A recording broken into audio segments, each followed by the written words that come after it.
ஸ்ரீ குருப்பியோ நமः. சர்வம் நீ காண்பர் அனைவருக்கும் வணக்கம். அஷ்டலக்ஷ்மி தியான ஸ்லோக பாராயணம் மற்றும் பாராயண பலன்கள் பற்றி இந்த பதிவில் காண்போம்.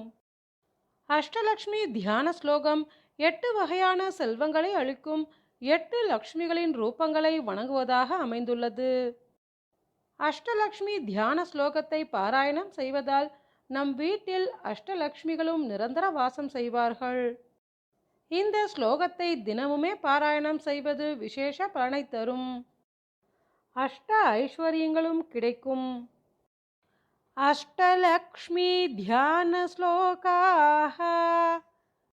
ஸ்ரீ ஆதிலக்ஷ்மி திபுஜாம் ச த்விநேத்ராம் ச சாபயாம் வரதான்விதாம் புஷ்பமாலாதராம் தேவீம் अंबुजासन संस्थिता पुष्पतोरण संयुक्ता प्रभामंडलमंडिता सर्वलक्षण संयुक्ता सर्वाभरणभूषिता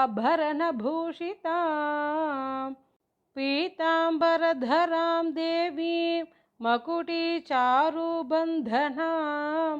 सौन्दर्यनिलयां शक्तिम् आदिलक्ष्मीमहं भजे.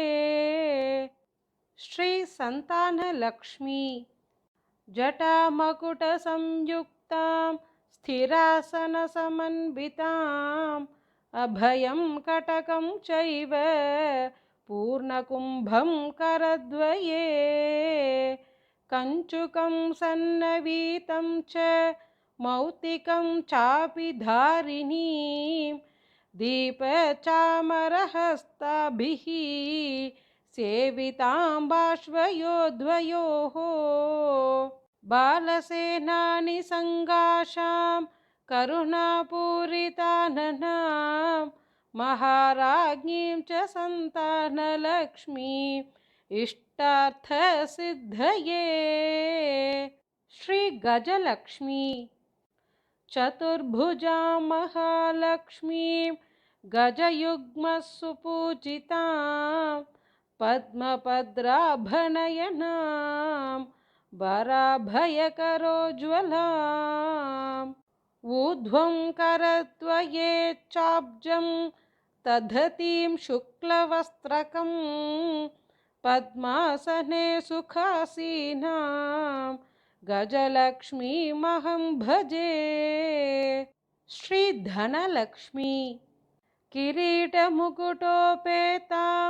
स्वर्णवर्णसमन्वितां सर्वाभरणसंयुक्तां सुखासनसमन्वितां परिपूर्णं च कुम्भं च दक्षिणेन करेण तु चक्रं बाणं च ताम्बूलं तदा वामकरेण तु शङ्खं पद्मं च चापं च कुण्डिकामभिधारिणीं सकञ्चुकस्तनीं ध्यायेत् धनलक्ष्मीं मनोहरां. श्री धान्यलक्ष्मी वरदाभयसंयुक्तां किरीटमकुटोज्ज्वलाम् अम्बुजं चेक्षुशालिं च कदम्बफलद्रोणिकां पङ्कजं चाष्टहस्तेषु दधानां शुक्लरूपिणीं कृपामूर्तिं जटाजूटां सुखासनसमन्वितां सर्वालङ्कारयुक्तां सर्वाभरणभूषितां मदमत्तां मनोहारिरूपां धान्यश्रियं भजे. श्री विजयलक्ष्मी अष्टबाहुयुतां देवीं सिंहासनवरस्थितां सुखासनां सुकेशीं च किरीटमकुटोज्ज्वलां श्यामाङ्गीं कोमलाकारां सर्वाभरणभूषितां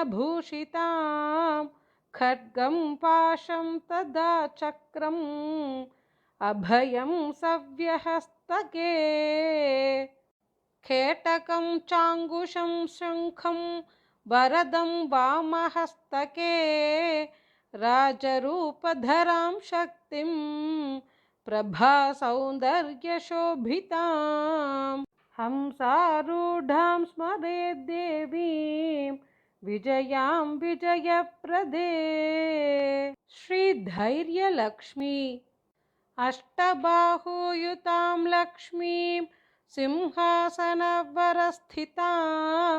तप्तकाञ्चनसङ्काशां किरीटमकुटोज्ज्वलां स्वर्णकञ्चुकसंयुक्तां सन्नवीततरां शुभाम् अभयं वरदं चैव भुजयोः सव्यवामयोः चक्रं शूलं च बाणं च शङ्खं चापं कपालकं दधतीं धैर्यलक्ष्मीं च नवतालात्मिकां भजे श्री ऐश्वर्यलक्ष्मी चतुर्भुजां द्विनेत्रां च वराभयकरान्विताम् अब्जद्वयकरां भोजाम् अम्बुजासनसंस्थितां